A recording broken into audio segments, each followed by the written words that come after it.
Sad news coming from Panhandle Public Health District this week as they announce a child has died after contracting the flu. KNEB.TV News starts right now. From your trusted source for news in western Nebraska and eastern Wyoming, this is KNEB.TV News. Presented by Platte Valley Companies, premier provider of financial services. Hello, I'm Ryan Murphy. This is KNEB.TV News, powered by Platte Valley Companies. Thanks for joining me. In our top story, a pediatric flu-related death in Panhandle Public Health District's service area has been reported by the Nebraska Department of Health and Human Services. PPHG Director Kim Engel says the department shares their deepest condolences with the family in their loss of their loved one. Here in Nebraska, there have been a total of 3 flu-related deaths so far this season. Nationally, 20 children have died from flu this season. Antiviral drugs like Tamiflu should be used as early as possible in people who have flu-like symptoms. For those who are not sick, common sense preventative measures along with flu vaccines can help prevent flu and other winter illnesses. Well, the repair of a water main in the city of Scottsbluff has officially been given the green light. The Scottsbluff City Council unanimously voted in favor for Infinity Construction for the repair project on the water main along 36th Street, spanning from Avenue D to Avenue B. Public Works Director Mark Bold told the council the scope of the project. We did receive 4 bids for this project, and this is up on Avenue B, where the southern portion of the hospital is. That main went through the yard. The grassy area, it was under the tree. It blew up a year ago, and so we just had problems with it. So we need to really replace that, get it out of our right of way so that we can maintain that water line. The bid from Infinity came in at roughly $30,000 less than the engineer's estimate for the project. We'll have more news right after this. The journey of a dream becoming reality. When we're young, a dream develops into a passion. That passion continues to manifest and grows as you do. It becomes all you want to do and all you want to be. It gives you direction. It drives you. Then your dream has become a reality. When that dream is ready to be reality, Platte Valley Bank will be with you every step of the way. Life Care promises us that we are looked after and taken care of properly. If I didn't have life care, I would be probably scared to death about having enough money for when I got older or when I got sick.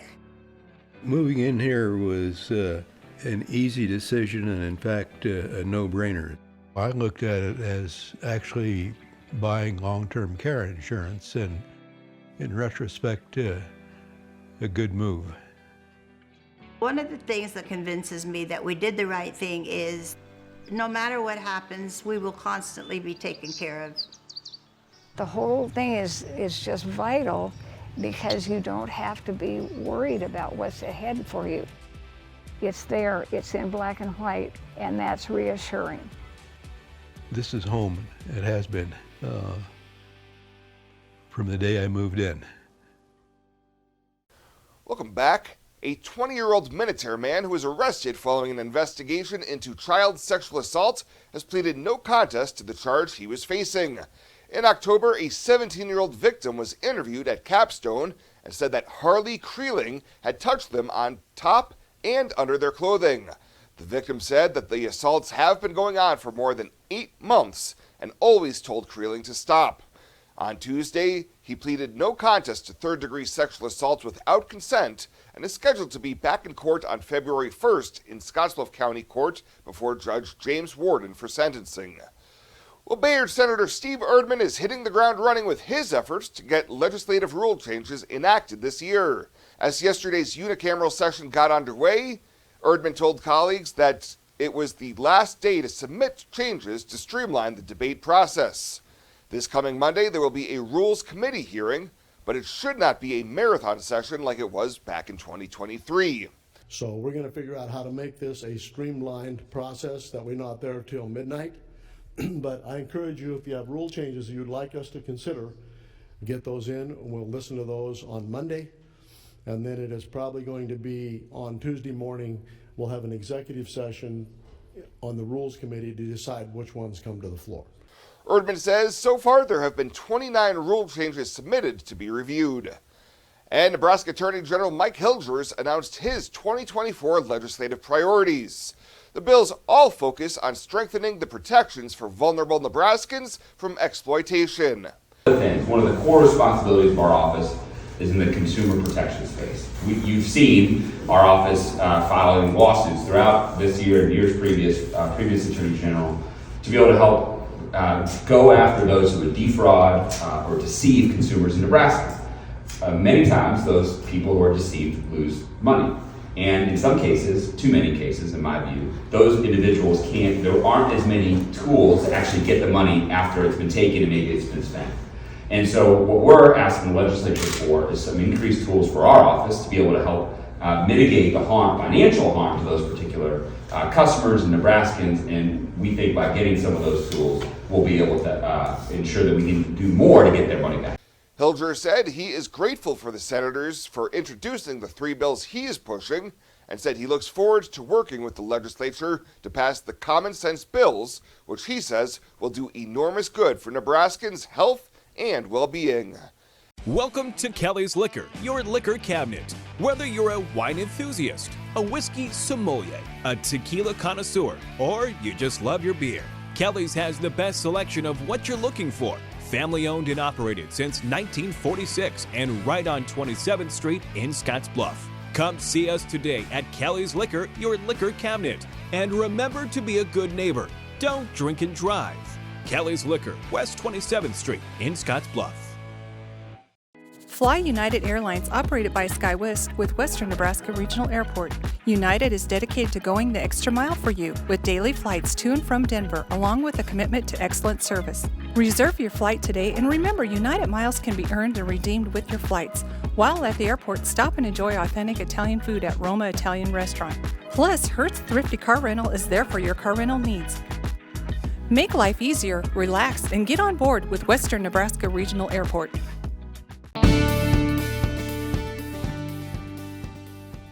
For a century now, propane has been the quiet workhorse of rural America, serving diverse purposes. In today's agricultural landscape, its role has significantly expanded. At this year's Husker Harvest Days, we found out some of the reasons why. Market Journal producer Mike Straub joins us with those details.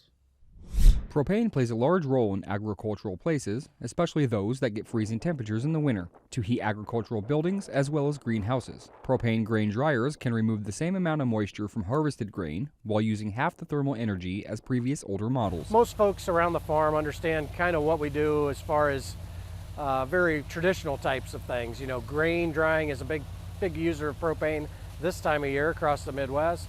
As it gets colder though, we see building heat for livestock and greenhouses really pick up. And I think the reason we see that, it's clean, it's affordable, it's available, and we don't see any fuel conditions. So guys that are using possibly propane for irrigation that may not need it in a particular area that year don't have to worry about the fuel condition. So that propane can stay there indefinitely and stay in condition. I think that makes it very unique in the fuel and energy space. Propane generators and solar panels are found to be a good partnership. If a solar power isn't providing enough energy, the propane generator will kick in to pick up the slack. We are seeing propane generators being paired with those systems more and more across the U.S. So, for instance, in California, we're seeing a lot of solar and propane power generators being paired along with battery. So when we don't have enough power, we don't have enough sunlight, we don't have enough wind power, that propane generator kicks on and produces enough power very affordably. Propane is a greener alternative when compared to natural gas and other types of fuel because of its efficiency, non-toxicity, and low emission output. Propane is being used more often in organic farming. Grain drying is the biggest one across the U.S. It's the biggest one in my market in the ag space. It's also the most variable fuel use in the ag space as well. Some years we use a lot for grain drying, others we don't. One thing that we do see in organic farms that's becoming more and more accepted is using propane for weed flaming and weed eradication. So we've got toolbar type applications. Some of them are made right here in the state of Nebraska, and those devices are used to have an open flame essentially burn the weed, kill the weed, and it qualifies and is certified for organic. Irrigation engines help farmers keep their crops hydrated. New propane-fueled engines are even cleaner and more efficient than older machines and offer high-tech features like remote monitoring and control systems. I think there's some very obvious things that we can point people towards as far as, cost. If folks are looking at an irrigation engine, that irrigation engine on propane is going to be considerably cheaper than a diesel-based engine. So I think the upfront cost, the operational cost of that is going to be cheaper as well. Our fuel is very cheap compared to diesel or gasoline today. And we're seeing propane really come to benefit as well when you're comparing it to the electric grid. Electric prices continue to escalate, so we're seeing propane even in the irrigation space where a big percentage of the irrigation is electric. When you look at it nationally, we're becoming almost the fuel of choice from a cost standpoint in that regard. Propane burns cleanly and efficiently with 11% fewer greenhouse gas emissions than diesel and 24% less than gasoline. It makes for an excellent fuel source for heating both your buildings and water supply for your plant animal containment facilities. It doesn't degrade like other fuels, making it perfect for backup generators. Reporting for Market Journal, I'm Mike Straub.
Let's take a peek at your weekend community calendar, brought to you by Riverstone Bank.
The community calendar is brought to you by Riverstone Bank.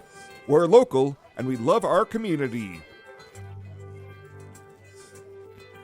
Logos and Gearing is the place to get all of your school spirit gear, personalized gifts, and promotional items for your business and employees and banners for any special event. Logos is also the only place to stop for custom screen printing or embroidery. You can even design it yourself on their interactive website. Stop into Logos today. They'll design it, print it, and have it to you in no time. There's no job too big or small for Logos. That's Logos in Gering. At Platte Valley Bank, we want to help you take advantage of every adventure.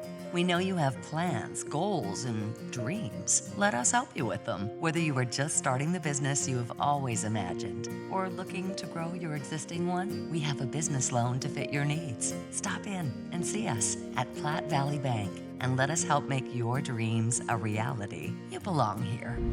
Platte Valley Bank, member FDIC, equal housing lender.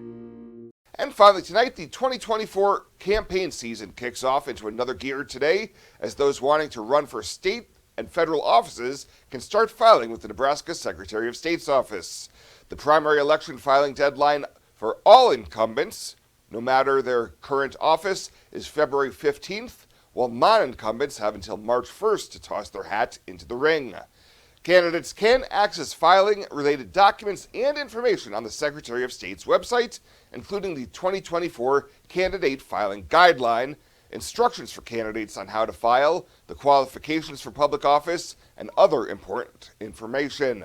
Secretary of State Bob Evans says it's an exciting time and the Elections Division is ready to help. The same filing window is open for candidates seeking county and local offices as well.